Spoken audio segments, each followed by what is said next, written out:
This week on the Erotic Awakening Podcast, episode 747, Solo Play with Dear Caroline, BDSM Terminology, and Dawn's Virtual Classes.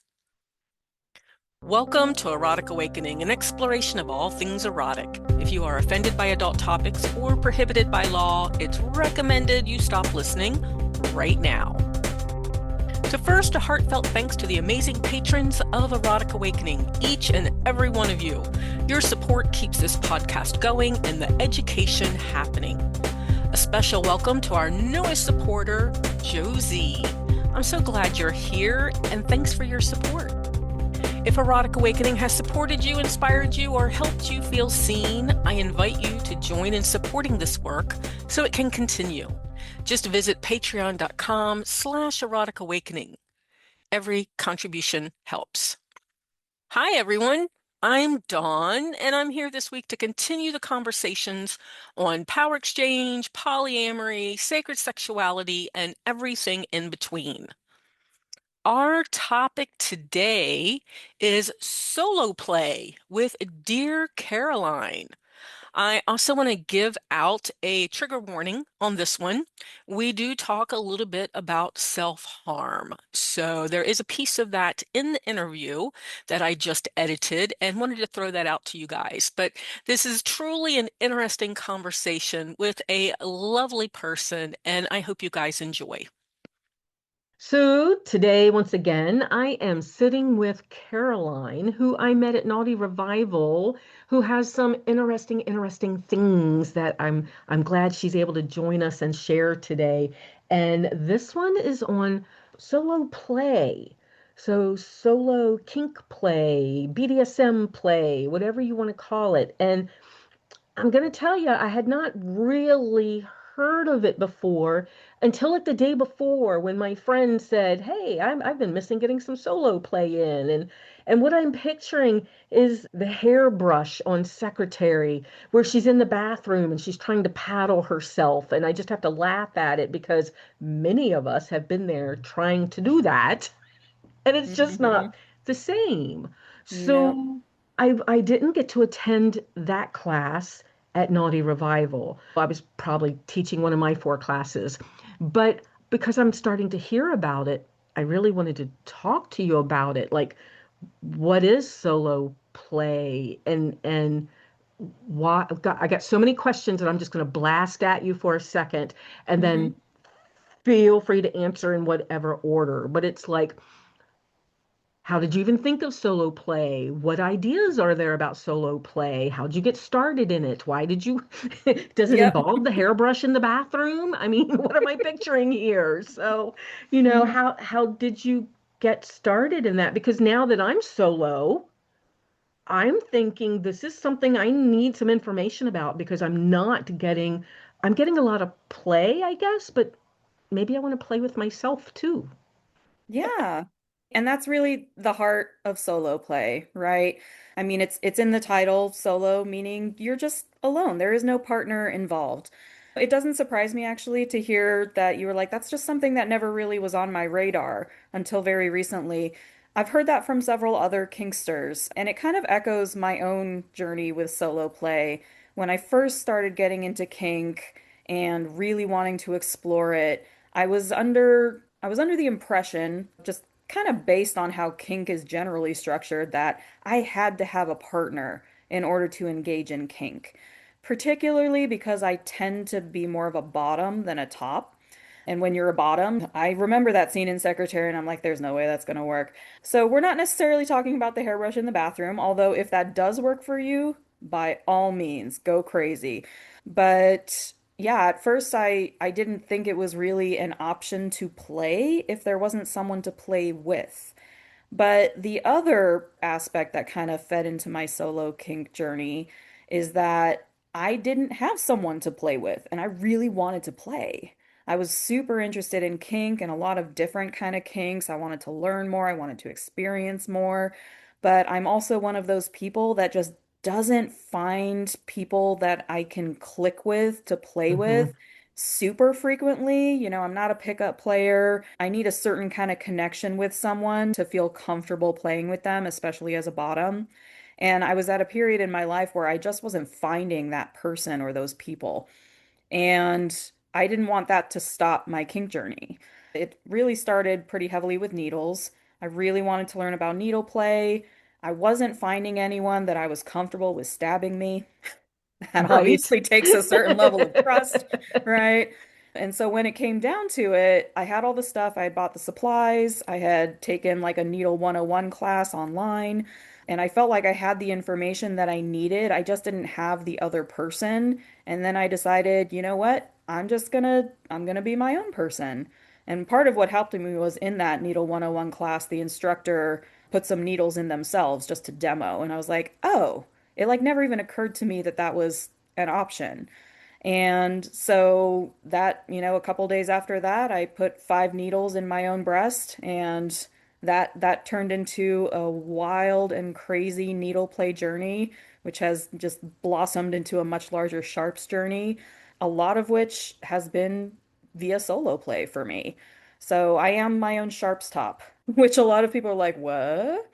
But yeah, particularly with needles, I also use a lot of porcupine quills, staples, starting to get into scalpels and things like that. I tend to Ooh. be my own first test subject. And that has been very rewarding in surprising ways for me. Well, a quickie question. One of the things that confuses me is like with needles, the second needle in, I'm hitting space. The Hmm. endorphins usually start to pump. I'm hitting space. How do you hit space and continue to go? Do you hit space? Do you? Yeah, it's a really great question. I've actually gotten that from other people before too. I do hit space. It is a very different kind of space though. It's not bottom head space, but it's also not top head space either. It kind of is its own thing when you're both the top and the bottom, when you're experiencing the sensations that you're inflicting, but you're also in charge of, the whole process and getting it done. For me, particularly with needles, solo play kind of becomes almost a meditative kind of practice because you are very tuned in with you the whole time. Ooh. You have to think about what am I doing? What is my end goal here? Like you've got the top thoughts going on, right? But then you're also experiencing all of the sensations as you go through it. And so you're having all of those kind of bottom moments as well. And for me, at least, they kind of blend together to be its own new headspace where the rest of the world just really kind of fades away. And I am just completely, sucked into my own body, thinking about what I'm doing, feeling what I'm feeling, and just really kind of having that connection with self, which is my one of my absolute favorite things about playing solo. To a certain extent, obviously, in kink, we love connecting with others. It's a huge driver of kink for many people. But with solo play, since there isn't that other person, you have to connect with yourself. And it becomes an exercise in self-reflection. For me, it's self-care, honestly. In my big list of self-care things that I can do if I'm having a down day, solo play, especially like doing a needle play design or something on myself, is very high on the list because it grounds me in myself. It brings me out of the world and just into my own body and kind of forces that, living within yourself and pondering your feelings and mindfulness and all of that kind of stuff, right? See, I love that. And it really speaks to me in the whole, I'm just going to throw some words out there, in the shamanic, witchy, wooey, self-care, that whole thing, bringing your Hmm. focus to the present, because you have to be in the present to do this. Yes. That really, really speaks to me. And with that, and with something that you said, I'm going to ask a question that you Hmm. may or may not have an answer to. Okay. Okay. So we're talking self-play, needles, staples, scalpels, things like that. I know some people are going to be interested in this question. How would you, let's see if I can word this right. How would you differentiate between this and like needing a moment of self-harm? Yeah, Because that is yeah, a I feel like there's a wonderful different question. energy, Yep. but can you put words to it? I definitely can try. Um, so I personally have a history of self-harm. When I was a lot younger in kind of my teenage years, I did have self-harm in the form of cutting on myself. Not for a super long amount of time. It wasn't too intense, but it was there. And it was a very different experience than any of the solo play experiences I have had. And the best way I can kind of describe the difference for me is in where it comes from, like where the motivation comes from, and then also what the end feeling is going to be. When I was engaging in self-harm, that came from a very ugly, dark place. That came from a place of desperation, a place of despair, a place of needing to escape strong emotions that I was feeling. It didn't come from any place that I would call a positive place. And while it may have felt better for whatever reason in the short term, in the long term, what it left me was feelings of shame and feelings that I'm hurting myself and I'm just, my own problem and I'm making things worse and just a lot of negativity. With solo play, it comes from a very different place. I actually make a point to not engage in solo play if I feel like I'm in the kind of headspace where it is not going to be beneficial to me. If I get the sense that I'm using it almost as a self-medicating kind of moment, as an escape, that to me is not the right place to come from.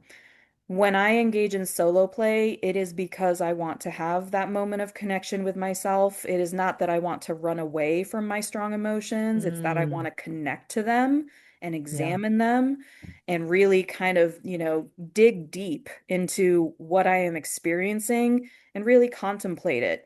And by the end is always the biggest tell for me. I feel exhilarated. I feel proud of myself.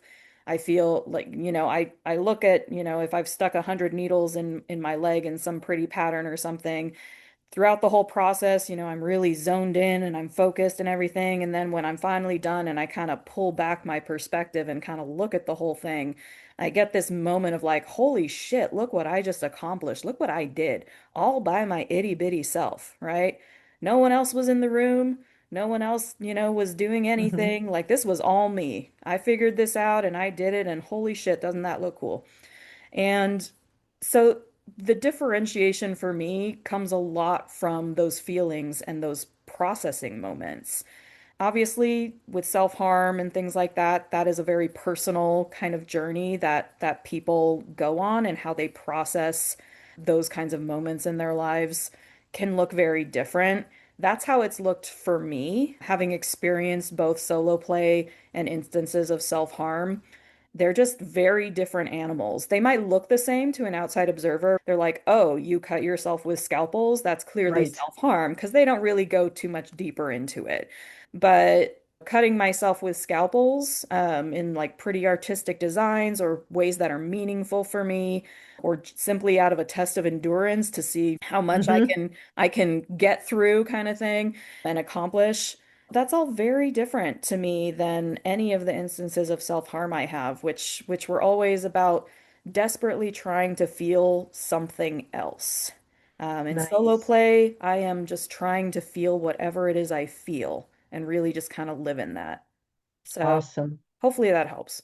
Yes, absolutely. And I have had Lee Harrington on here talking about that before months ago, but Mm-hmm. this one just kind of brought it up again because my friend that had mentioned solo play, it's the same thing. She's like, I have to make sure I'm in the right headspace for the solo play so that it's not about something that she doesn't want it to be about. So thanks for that explanation, and that's going to make it a little easier for me as I'm going through transitions, right, in my life to make sure if I give this a try, I'm doing it for the right outcome, the right feeling, the right focus, the right all that stuff. So Mm-hmm. great. And I've been on your FET profile, so I've seen pictures of this. So this is really, really kind of cool. I'm actually like I brought some needles with me, so I may have to give it a try, Woo. and then I'm gonna have to make sure no one's home. That's the bad thing about traveling to other people's places, right? It's like, oh, I gotta make Finding sure those nobody's pockets of alone home. I gotta, time. Yeah, yeah, pockets of alone time. Well, thank you for joining me on this and giving absolutely. us some ideas that there's things that we can do even if we don't have someone to do it with, because there's a lot Hmm. of us out there as bottoms that were like for something like needle play, for something like scalpels, and I mean that's Hmm. blood. We, Yep. if we have issues with needing to know it's not an issue, but if we need to know the person before we play with them, not only do we need to know them and trust them and, have that interaction energetically Hmm. with them, but now we're also talking about blood and fluids and things like that. So Hmm. to me, it's even more exponential that I need to know this person, trust this person, and they're Yep. hard to find. They They can be can hard be. to They can be find. really, really difficult to find. And I mean, the other thing that was helpful to me in my solo play journey and that I've heard from other people is sometimes we want another partner and they're just not there for whatever reason, or you've just Hmm. had a breakup, or for whatever reason, we have those moments in our life where we either don't have or don't even want to have partners because life happens. And that never has to mean that your kink journey has to go on pause or has to end at that point. That was the biggest takeaway for me was just coming to terms with that realization that those moments are going to happen. There's long periods of Hmm. solitude. And there's absolutely no reason that you can't continue your kink journey and use those opportunities to really get in touch with yourself and what you really enjoy and what really speaks to you. I love that. I'm going to lean into this a lot. Maybe I'll have pictures on my Fet of things that I try, but Yay! I'm going to get a pattern from you first. I haven't been a needle top. When I do needles, I'm like a priestess top causing pain on purpose to create Mm, energy for a transformation, right? I'm not doing hmm. I'm not doing the pretty stuff. I don't even know if I'm putting them in right. It's like pain. Let's do a thing. Hmm. Fabulous. So I need to like actually learn how to do it on myself correctly. But I would start with a pattern from you. So if someone wants to do something like that and start Hmm. with a pretty pattern, because those are beautiful, beautiful needlework on your FET profile, how would they find your patterns? So I sell the vast majority of my artistic needle play stencils on my website, which is needleplayground.com. And there's links to that to the shop area where you can buy some of my stencils and just download them, print them out for yourself. And I always include instructions and everything on kind of how to get it on skin and kind of the right way to approach things. But I've made a particular effort to make sure that I have stencils of all skill levels because while I am what you might call an advanced needle user, needle player, Hmm. we all had to start somewhere, right? The first design that I created and executed on myself was a very basic, like triangle, I think it was. Just, triangle, that's it. No, no frills, nothing, right? That's my Um, speed. yeah, That's my exactly. Yeah, and so I have beginner level designs, I have more intermediate stuff, I have some pretty intense advanced stuff for the super users out there.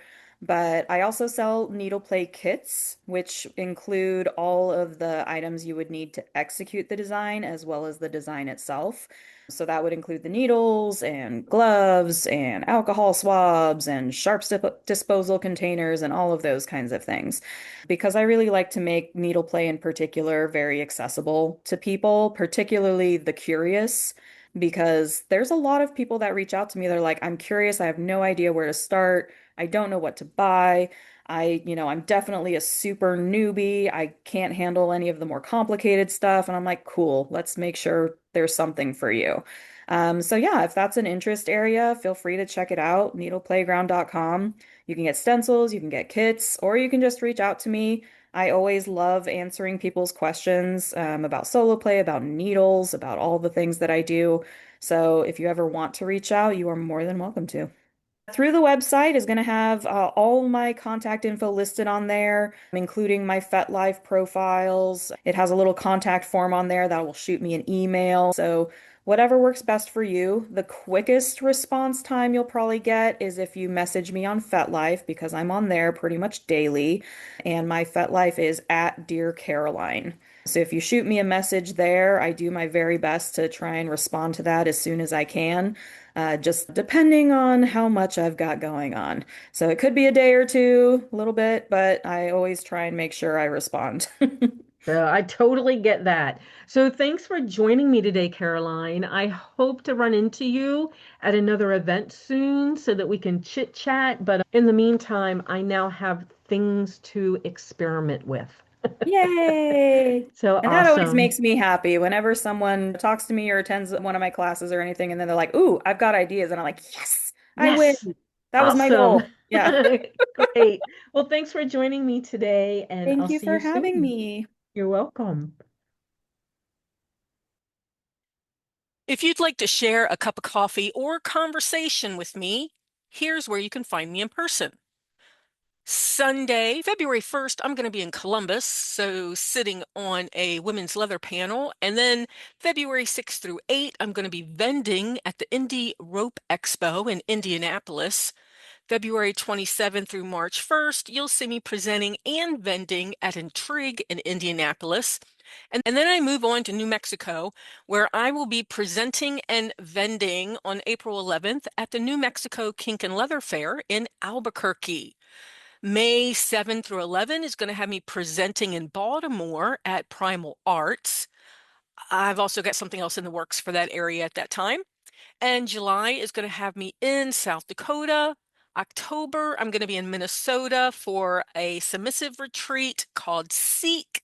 I've also got something else in the works for that time. And October also sees me in Chicago, vending and presenting for Elgin Munchers. And then November, I am going to be in Madison presenting for Satyricon. I just added another Albuquerque, a Phoenix, maybe two, a Southern Ohio. This is great. So more info to come as the details get ironed out. Keep up with all the places I'm presenting or vending, my online classes, which I'm getting ready to talk about, and intensives and retreats, book news, discounts, and more via the Erotic Awakening newsletter. And get your EA shout out like Chet from Illinois, Watch Me from Arizona, and Jules from Texas. Head over to eroticawakening.com and subscribe today. So I was doing polyamory terminology over the last couple of shows, and there's only so much of that. I could probably do a little bit more, but decided to lean into some BDSM terminology as well. Now, over the years, Dan and I have talked about different fetishes, but I don't know that we've just like listed some terminology. I mean, obviously, we've talked about some of these words many, many times over 16 years, but let's just break it out into some basic BDSM terms. Maybe you guys are new, maybe you are just finding the show, and let's give you a couple of words. So the first one is top. You probably hear top bottom a lot. So top is the person doing the action in a scene. It doesn't necessarily mean that they're a dominant. It doesn't necessarily mean anything except they are doing the action in the scene to someone else. Okay. Then you have a bottom who is the receiving partner in a scene, not necessarily a submissive. This top and bottoming, this can be, well, we usually think of like impact and maybe wax or something edgy, but you can also have hypno tops and bottoms. You can have energetic tops and bottoms doing energy play. There's all kinds of different types of scenes that we can be talking about. And again, the person doing the action is the top. The person receiving the action is the bottom. And I also like to bring up the fact that even if you are a submissive or a slave in a power exchange relationship, you can still be a top in a scene. Or if you are a master or a dominant in a relationship, you can be a bottom in a scene. And that's because tops and bottoms are roles in a scene, not a dynamic in a relationship. So I like to throw that out there when you hear top and bottom. Another word is switch. And this just means that you are comfortable giving and receiving. Sometimes in the same scene, so I don't usually see that, but it happens, or separate scenes or whatever. Sometimes you have a drive to be the giver. Sometimes you have a drive to be the receiver. Usually this is not 50-50.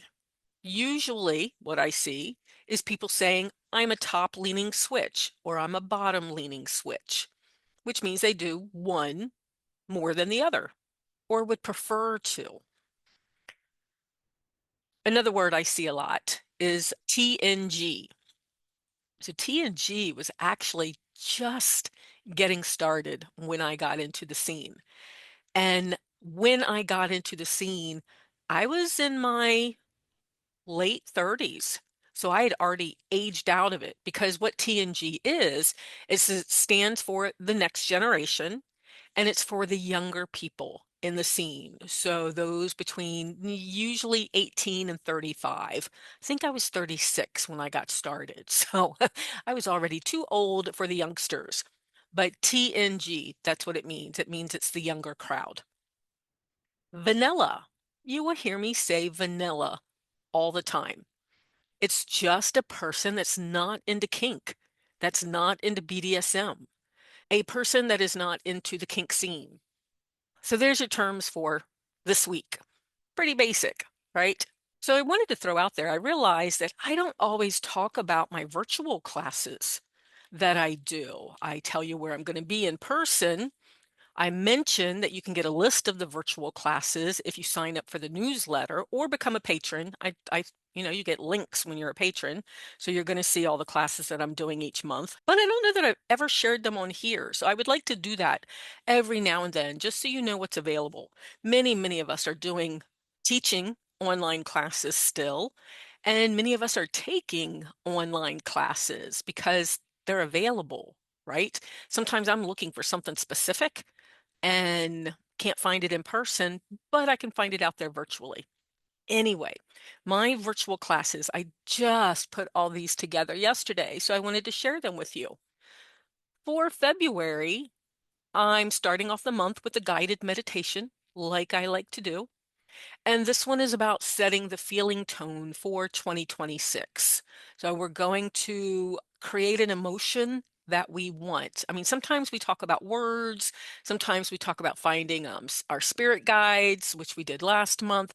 This time it's just a feeling tone, an emotion that you want for the year. That's what this guided meditation is going to be for. You don't have to have experience to do this. I walk you through everything. And then I have a class on February 9th that is called Know Yourself, Creating Your Personal User Manual. I've taught this class before a couple of years ago, but it's going to take a new flavor now because I have to rewrite mine. Since the breakup, my user manual's changed a bit, so I get to rewrite mine and help you guys write yours. On February 12th is the OWL meeting, which is for women only, older women in alternative relationships. This has been going on for 8 years. Wonderful group of people. On February 15th is my shadow work part 2 class.